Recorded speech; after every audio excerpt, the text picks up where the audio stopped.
Olá, bem-vindos a mais um programa A Arte da Guerra, como sempre com o embaixador Francisco Seixas da Costa, para regressarmos à conversa sobre três temas distintos.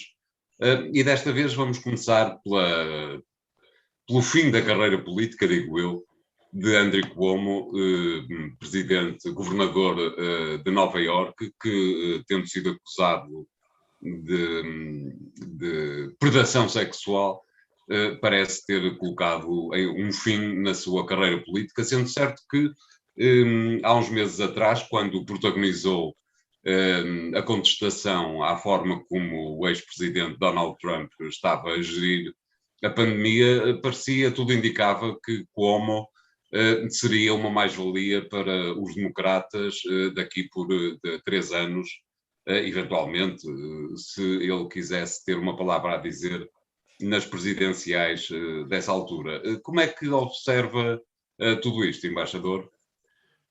Bom, de facto tem razão, é muito provavelmente o fim de uma muito promissora carreira política, de alguém que vem, aliás, de uma família política importante. O pai dele, Mário Cuomo, tinha sido governador de Nova Iorque e era sempre um presumido candidato à presidência dos Estados Unidos, e Andrew Cuomo fez uma carreira brilhante, foi secretário da Habitação e do Desenvolvimento Urbano no governo de Bill Clinton, era uma estrela ascendente dentro do Partido Democrático. A sua gestão da pandemia em Nova Iorque, depois de tempos complicados, em particular em contraste com aquilo que era a atitude do governo de Donald Trump, granjeou-lhe um grande prestígio a nível nacional, e nós tivemos, eu diria, um eco disso através da televisão. Ele estava permanentemente na televisão e fazia apresentações quase diárias da evolução da situação e do modo como colocou Nova Iorque, digamos, no bom caminho depois de um tempo complexo.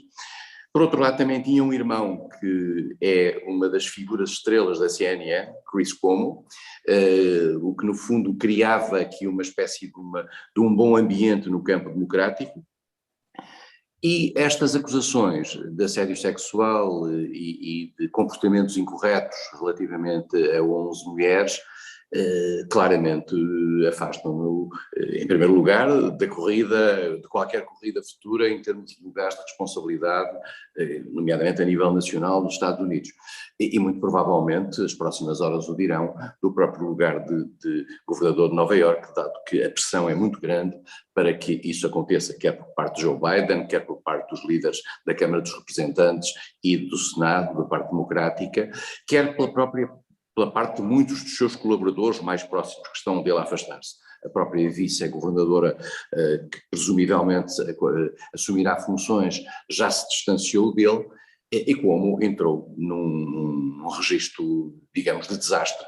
E nestas questões nós aprendemos nos últimos anos nos Estados Unidos que nesta temática do Me Too e de todas estas questões envolvendo assédio de natureza sexual ou não só, acaba-se por não ter recuo. É algo que não tem recuo e, digamos, a recuperação, quando às vezes se faz limitadamente, é sempre limitada e é sempre sem possibilidade de retorno aos lugares iniciais. Portanto, Andrew Cuomo é uma carta fora do baralho democrático, quando, o António tem razão, ela era inicialmente, neste tempo em que também a própria dinâmica dentro do Partido Democrático poderá acontecer depois de Joe Biden, não se sabe se Joe Biden vai para um outro mandato ou não, mas Andrew Cuomo era claramente uma das figuras que estava na calha, sendo que há várias outras figuras que o futuro vai seguramente indicar. De qualquer maneira, eu peço desculpa pelo meu desconhecimento, mas de facto não sei qual é o enquadramento jurídico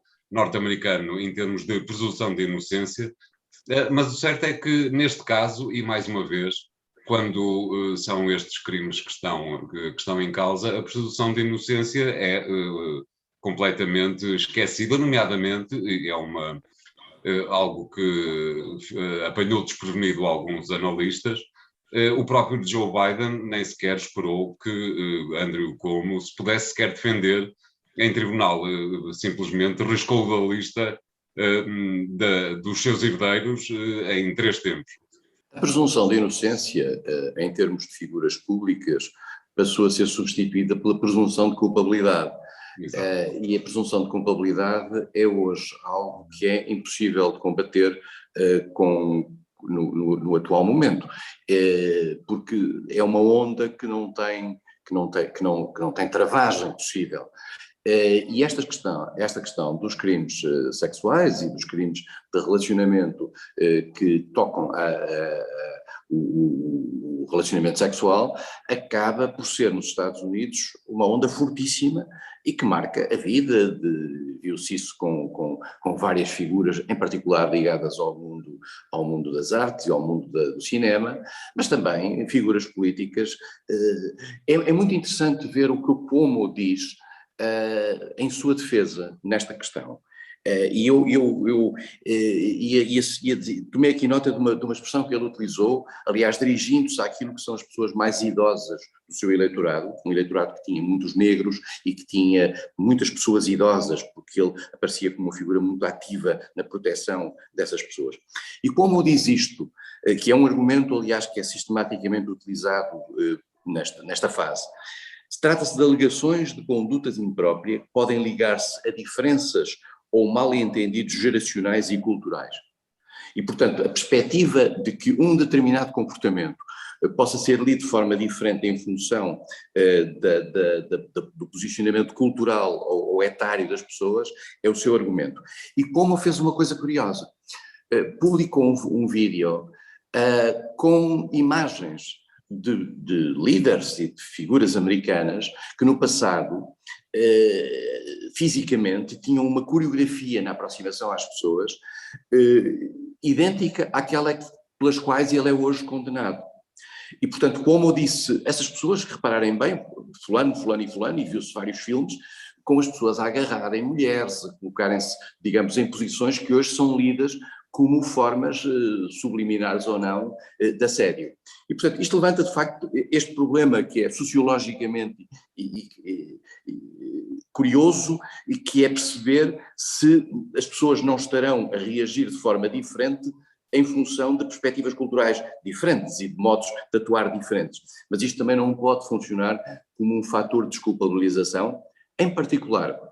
Nunca funciona como um fator de desculpabilização quando aparecem muitas pessoas a somar-se àquilo que são essas acusações. E, portanto, o facto de haver 11 mulheres, quase todas elas, aliás, e este também é um ponto, como é sabido, importante nesta matéria, dependentes hierarquicamente de Cuomo, e tendo havido inclusivamente uma delas que foi depois perseguida pelo facto de ter anunciado publicamente que ia denunciar certo tipo de comportamento de Cuomo, a acumulação de casos dá uma credibilitação e legitima, digamos, a suspeita.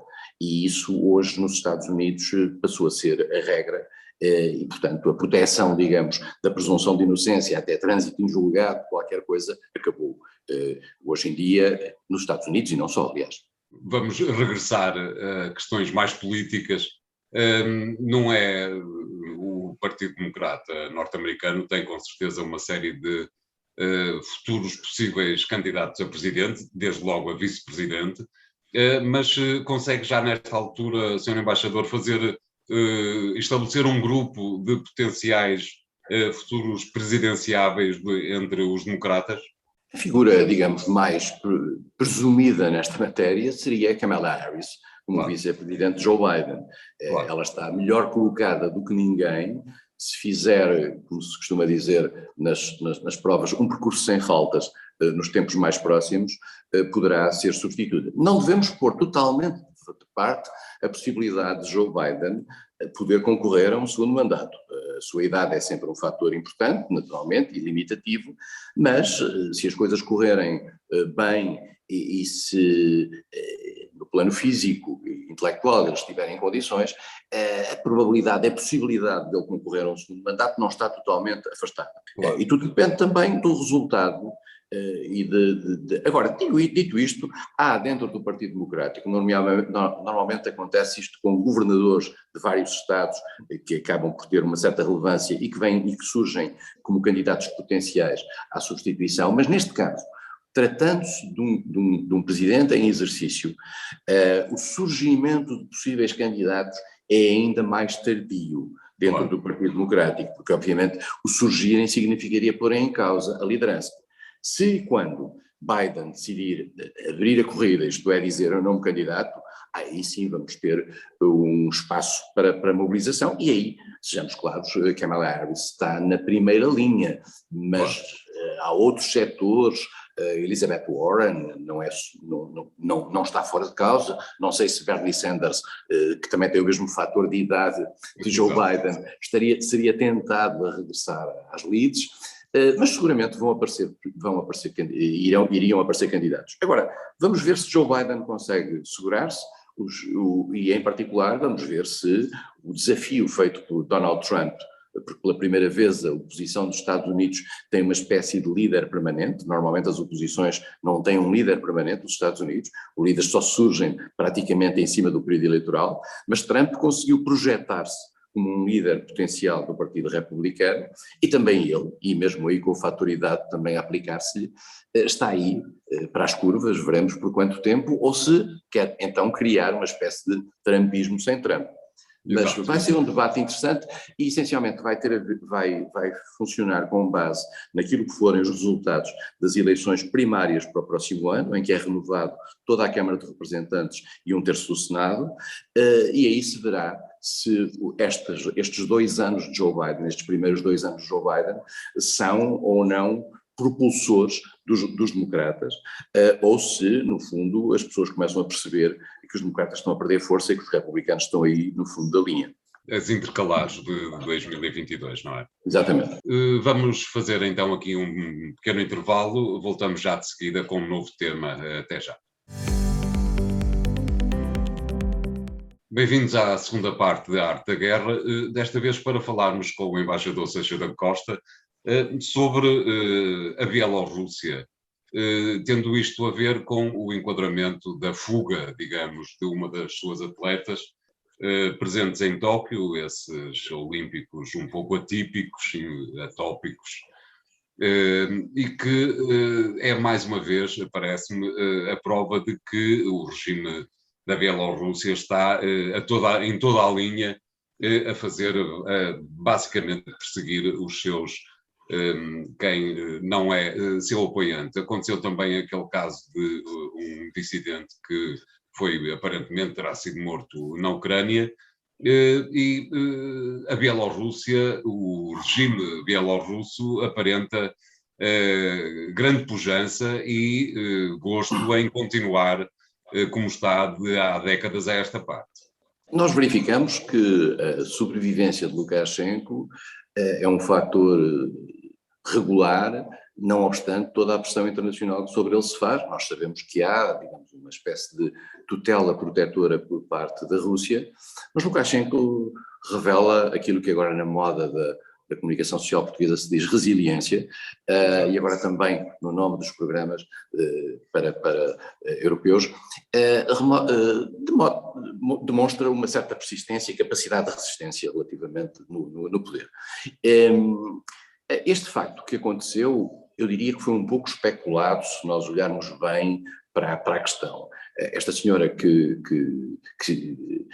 fugiu, digamos, do controle das autoridades bielorrussas durante os Jogos Olímpicos, nunca tinha estado ligada à política, nunca tinha tido uma atitude política, e mais do que isso, ela própria diz em reiteradas afirmações que isto não tem nada a ver com a política, tem a ver pura e simplesmente com o controle que tentaram fazer dela e tentá-la fazer, enfim, entrar em determinadas provas que ela não queria, e a resistência a isso, ao mandarem-na para casa, ela foi sensível à possibilidade de continuar noutro país. Ela está, não sei se está em Viena, se está, ou se está na Polónia, que lhe ofereceu asilo político, mas ela tem tentado distanciar-se do aproveitamento político disto. Mas isto é mais, digamos, é mais um fator, e como os Jogos Olímpicos nesta matéria costumam normalmente ter estes casos, este ano não tiveram mais, mas no passado nós já não nos lembramos, mas no passado havia várias fugas durante os Jogos Olímpicos, portanto estava tudo à espera de uma fuga dentro dos Jogos Olímpicos, e em particular estava tudo à espera de uma espécie de uma dissidência. A Coreia do Norte aí estragou, digamos, o número, pela simples razão de que não apareceu. As pessoas sublinharam muito pouco, curiosamente, a comunicação social internacional não anotou muito a ausência da Coreia do Norte nestes Jogos Olímpicos. Eles já chegaram a concorrer ligados à equipa da Coreia do Sul, da República da Coreia, mas desta vez pura e simplesmente desapareceram. Há quem diga que com o argumento da pandemia, há quem diga também que pela falta de condições financeiras para manter uma equipa de um mínimo de qualidade, e nós sabemos quantos países oriundos do mundo comunista são normalmente muito ciosos relativamente à qualidade da sua prestação nos Jogos Olímpicos. Mas no caso concreto da Bielorrússia, nós estamos perante um regime, eu diria, à margem da lei. Lukashenko permite-se coisas, o que aconteceu com o avião, com o desvio do avião, e a obrigatoriedade de o fazer parar no aeroporto de Minsk para de lá tirar aquilo que era um blogger que fazia oposição ao regime bielorrusso, é de uma violência e, mais do que isso, de uma gravidade extraordinária no plano internacional. Entretanto, foi por acaso esquecido, basicamente. Exato, e aquilo que se passou na Ucrânia, enfim, com a morte súbita e estranha de um dissidente, é mais um episódio daquilo que é uma prática que, aliás, a Bielorrússia talvez aprenda com alguns vizinhos maiores, que é o caso da Rússia, em que de vez em quando há algumas pessoas que vão desaparecendo do cenário, quer sejam jornalistas, quer sejam dissidentes, quer sejam, digamos, influenciadores hoje em dia através das redes sociais. A Bielorrússia tem sido objeto, ao longo das últimas décadas, estamos a falar de décadas, de sanções do mundo ocidental. Exato. E essas sanções têm, inclusivamente, tido como alvo figuras da nomenclatura bielorrussa, da impossibilidade de viagens, criação de limitações à sua expressão de natureza económica, nomeadamente à questão dos empresários e das suas contas cá fora, e portanto a Bielorrússia vive num determinado cerco. Esse cerco, curiosamente, tem um efeito, eu diria, sustentador da Bielorrússia, porque torna a Bielorrússia mais dependente da Rússia. E a Rússia está a pagar um preço, e paga um preço cada vez maior de cada vez que o mundo ocidental faz pressões sobre a Bielorrússia e começa a cercar o regime de Lukashenko. Isso torna a Bielorrússia mais dependente da Rússia. E já ficou tudo muito claro. A Bielorrússia tem um movimento democrático que, inclusivamente, que curiosamente é um movimento que não quer nem entrada para a União Europeia, nem entrada para a NATO. Este ponto é importante. Se reparar bem, a líder a atual líder, que é mulher de um dissidente, de um opositor a Lukashenko, que está preso, Svetlana Tikhanovskaya, nunca fez uma única crítica a Moscovo, nunca fez uma única crítica à Rússia. E também, aparentemente, digamos, não tem tido por parte da Rússia nenhuma abertura para qualquer tipo de diálogo. Estamos, portanto, perante um regime e um país que vive numa espécie de uma tutela face à sua proximidade. Por outro lado, nós sabemos que, apesar de tudo, Lukashenko tem um espaço de manobra face a Putin. Tem dependências fortes, mas tem um espaço de manobra. E, portanto, há aqui uma relação, eu diria que a Bielorrússia é como uma espécie de um protetorado russo. E o mundo ocidental percebe que não pode destacar, é difícil, contrariamente à Ucrânia, em que há a ideia de que a Ucrânia podia entrar para a NATO, podia até ser membro da União Europeia, ninguém tem essa ideia relativamente à Bielorrússia. E aqui se coloca um problema da chamada impotência ocidental, isto é, o que é que nós podemos fazer mais no caso da Bielorrússia? Porque a questão é esta. Ao nível dos instrumentos constrangentes face ao comportamento de um país que foge das normas internacionais, a possibilidade maior é ter uma ação de natureza militar. Ninguém pensa ter uma ação de natureza militar na Bielorrússia. Ninguém pensa mobilizar tropas NATO, que aliás não têm mandato para isso, para entrar na Bielorrússia. Imediatamente a seguir na escala estão as sanções. Mas as sanções, nós verificamos hoje em dia que este mundo é muito poroso em matéria da capacidade de fugir às sanções. E, portanto, tendo ao lado um parceiro como é a Rússia, que no fundo faz desaparecer o efeito prático de algumas sanções, a Rússia é essa que também está ela própria sujeita a sanções, como nos lembraremos desde que foi os acontecimentos na Ucrânia e a invasão da Crimeia. Portanto, a Bielorrússia já está a viver com as sanções. E o regime de sanções já se provou que tem limites de eficácia. E, portanto, o que é que podemos fazer mais? É muito difícil fazer mais. Apoiar os movimentos democráticos, apoiar os movimentos da sociedade civil dentro da Bielorrússia, para criar uma espécie de constrangimento internacional em vários setores, das organizações internacionais. É isso que tem vindo a ser feito ao longo de décadas e é isso que Lukashenko tem conseguido resistir. E, portanto, há aqui um limite e há uma impotência neste quadro, e temos também perceber, em termos de opinião pública, que há limites para a ação internacional. E claro, esta ideia de que, mas uma ação militar para reconstituir a democracia na Bielorrússia está absolutamente fora de causa. Eu diria mesmo para aqueles, como é sabido dentro da União Europeia, têm sobre isto uma posição mais radical, são em particular os países bálticos e é a Polónia.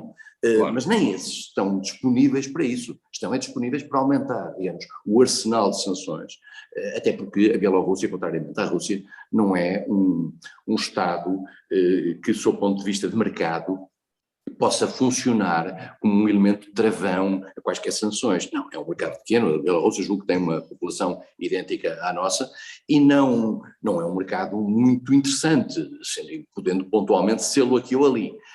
Mas não me parece que mais do que isso se possa fazer. Agora, aquilo que se chama as smart sanctions, as sanções mais apontadas para determinadas figuras, para os líderes, isso está tudo testado, está tudo feito, e apesar de tudo, Lukashenko consegue sobreviver.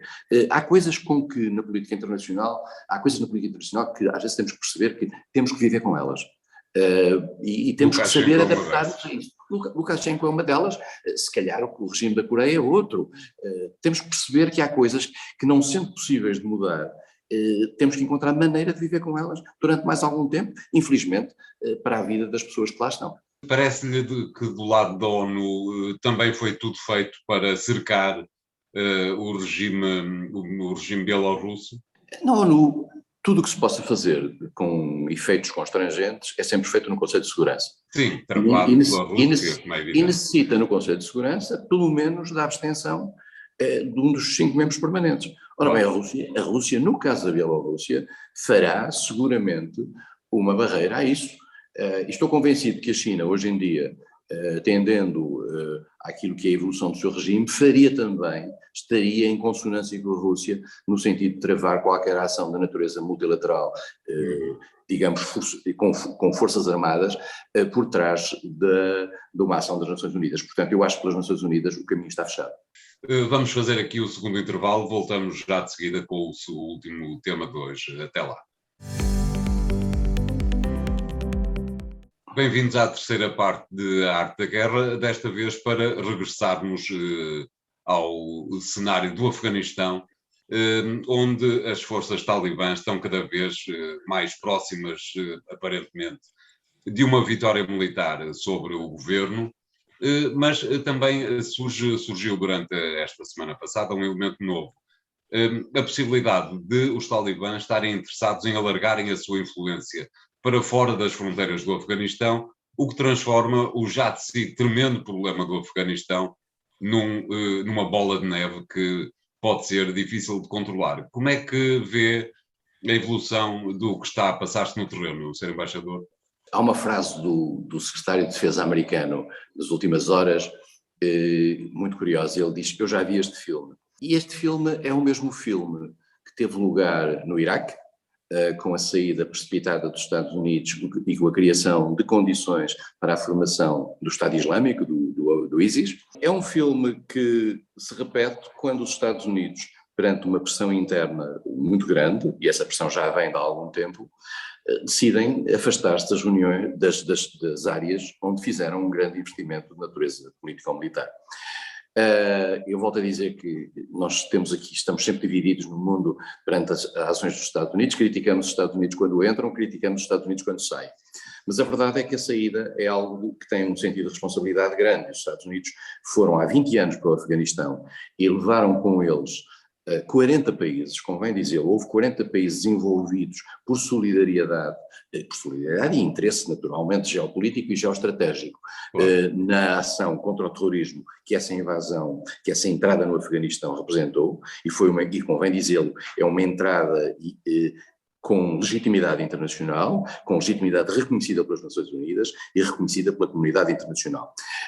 O ataque aos talibã, o ataque ao Al-Qaeda, que no fundo estavam protegidos pelos talibã no Afeganistão, e os talibã são, eu diria, uma casualty dessa matéria, porque no fundo o ataque era ao Al-Qaeda e a perseguição de Bin Laden e do Al-Qaeda, foi uma ação reconhecida como legítima.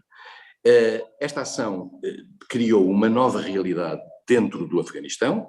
Essa nova realidade, ao longo destes 20 anos, nunca se conseguiu impor com uma estabilidade e com uma capacidade de influência futura e institucional garantida. E isso estamos a ver agora. Estamos a ver que o governo que está em Cabul é um governo que não parece capaz de assegurar a estabilidade do Estado e, em particular, que não terá tido, nestes 20 anos, a capacidade de montar uma máquina, nomeadamente em matéria securitária, que lhe permita garantir-se com estabilidade. O que está a acontecer neste momento é uma espécie de espalhar dos talibã por todo o país outra vez. Já tomaram algumas capitais provinciais, a mais importante é Kunduz, muito recentemente, estamos a falar de uma cidade de 400 mil pessoas. Os americanos não mostram, digamos, nenhum arrependimento da decisão de saírem, como é sabido, Biden até acelerou essa decisão e no fundo seguiu a linha que já estava marcada por Donald Trump. O que estamos a assistir é, digamos, ao apagar daquilo que parecia ser um entendimento entre os próprios americanos e os talibã, isto é, os americanos, os talibã e também o governo de Cabul, mas esse governo de Cabul, digamos, numa posição secundária, numa negociação feita em outubro do ano passado sob o patrocínio do Qatar, tinham-se comprometido a um conjunto de atitudes relativamente ao modo como iriam atuar a partir da saída dos americanos. Está-se a verificar que os talibã não cumprem isso, provavelmente pela sua própria estrutura organizativa, não lhes permite ter uma capacidade de controle global sobre essas forças, que são forças muito diversas. E nós arriscamos-nos a ter um pouco no Afeganistão aquilo que se passou na Síria, isto é, as pessoas acantonadas em determinadas cidades e depois todo o resto do país tomado por forças rebeldes, se calhar e muito provavelmente com conflitos entre elas. O cenário também não é muito diferente do que se passou na Líbia. E portanto o tal filme de que falava Lloyd Austin é este, nós já vimos este filme antes. E este filme se calhar é inevitável nesta matéria. Agora, há aqui um ponto importante. O António referiu a questão da influência externa dos talibã.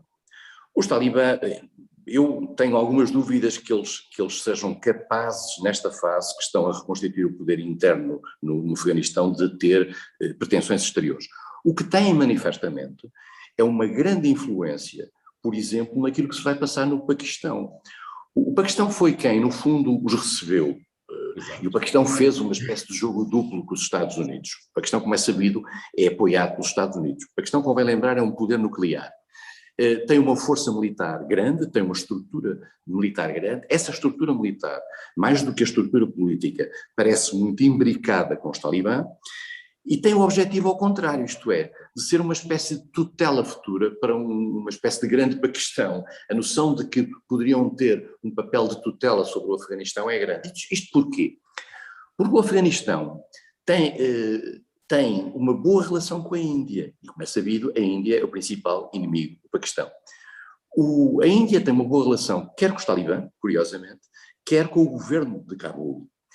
E esta realidade perturba muito o poder no Paquistão. Portanto, um dos objetivos dos paquistaneses é quebrar isto e é evitar isto, e em particular evitar que os talibã se tornem numa tutela da Índia. Nós sabemos que a Índia, neste momento, está a recuperar algum papel no plano internacional, a sua presença no Quad, a sua cooptação para o Quad, a sua própria relação mais próxima com a União Europeia, a fuga a algum isolamento que a evolução negativa do seu regime pode estar a ter, está a levar a Índia a procurar uma maior visibilidade internacional. O Paquistão está preocupado com isso. Mas atenção, há um ponto importante aqui. O desregulamento global do Afeganistão é detrimental para todos os parceiros da região. Claro. Nós sabemos, por exemplo, que a própria China tem acordos de natureza fronteiriça na área nordeste para evitar a desregulação, porque nós sabemos que um dos grandes movimentos que existe no Paquistão, aliás, no Afeganistão, que aliás é o modo de vida do Afeganistão, é a droga. E a droga é um fator que influencia a vida dos países limítrofes. Há uma base russa no Tajiquistão. O Tajiquistão está preocupadíssimo com a possibilidade de agora os fluxos de droga ficarem mais livres. Exato. Por outro lado, há uma grande questão que preocupa, embora se fale pouco nela, os vizinhos do Afeganistão, que são os refugiados. Viu-se o que aconteceu na Síria, quando foi da guerra civil. Ora, estando nós próximos daquilo que parece ser uma guerra civil no Afeganistão, nós arriscamos-nos muito a que haja vagas de refugiados que se vão espalhar por todos os países da região. E é preciso perceber... Nomeadamente a Turquia, que já explicou à União Europeia o que é que pode estar próximo de acontecer. Exatamente. E o Irão. Eu pergunto-me mesmo se perante um quadro de desregulação global no Afeganistão, o Irão não poderá surgir como um dos parceiros para, digamos, uma solução de compromisso à volta do Afeganistão. O Afeganistão é um país encravado, um país que não tem ligação ao mar, e é um país que tem toda à sua volta vários países cuja estabilidade interna também é ela problemática, porque países como o Irão, países como o Paquistão, são países que têm uma porosidade interna muito grande às influências externas. E, portanto, a grande questão que está em saber é o seguinte, e este é o ponto essencial: os Estados Unidos intervieram no Afeganistão para atacar, não os talibã, mas para atacar o Al-Qaeda. O Al-Qaeda parece continuar a estar ligado remotamente aos talibã. A grande questão está em saber se agora, com o regresso dos talibã, o Al-Qaeda, ou outra das suas metástases, acabará ou não por se reconstituir a coberto dos talibã. Haverá vontade internacional para regressar ao Afeganistão, para bater outra vez o Al-Qaeda? Quer dizer, nós temos que perceber uma coisa, quer dizer, morreram 175 mil pessoas ao longo destes 20 anos no Afeganistão para vingar aquilo que foi o ataque às Torres Gêmeas, em que morreram 3 mil pessoas nos Estados Unidos. Os Estados Unidos tiveram dezenas de milhares de mortos. Nós, portugueses, tivemos 2 militares mortos na nossa participação solidária no combate contra o terrorismo no Afeganistão. Mas eu não creio que haja uma vontade da comunidade internacional de ver o filme outra vez de uma forma retrospectiva. Claro. Uma última questão relativamente a esta matéria, que tem a ver com a questão militar. Os talibã, que parecem ser uma série de rapazes vestidos de castanho escuro ou de verde, com umas fisgas e umas facas, ganharam primeiro uma guerra ao Exército Vermelho, que seria o segundo maior exército há 20 anos atrás, e depois ganharam ao primeiro maior exército do mundo. O que é que faz correr gente tão pouco desarmada com as suas Kalashnikov na mão? Eles já estão um bocadinho mais armados do que eram no passado. Claro, têm mais do que fisgas, sim. Em primeiro lugar, convém dizer que não os talibã, mas os mujahedin que derrotaram os russos, que no fundo são os antecessores dos talibã, os mujahedin eram financiados pelos Estados Unidos. Exatamente. E financiados e municiados pelos Estados Unidos. E, portanto, no fundo, os Estados Unidos estão, digamos, a receber a paga desse tempo. Os talibã têm aquela imagem, de facto, de uns tipos embrulhados em roupas com umas Kalashnikovs, mas na realidade, hoje em dia, particularmente à medida que vão tomando bases americanas, antigas bases americanas e antigas bases bases do exército afegão, estão hoje municiados e preparados. Por outro lado, como referi antes, os talibãs estão muito apoiados e foram muito apoiados pelo regime, pelos militares paquistaneses. Os talibãs estão hoje muito mais bem municiados e a circunstância de, perante um exército afegão que estava, digamos, equipado pelos Estados Unidos para esta transição e que os Estados Unidos pensavam que eram, não sei se pensavam, mas pelo menos diziam que era capaz de sustentar esta transição. A circunstância dos talibãs terem sido capazes de entrar nas cidades e estar hoje a tomar, no último fim de semana, em 3 dias tomaram 5 capitais de distrito.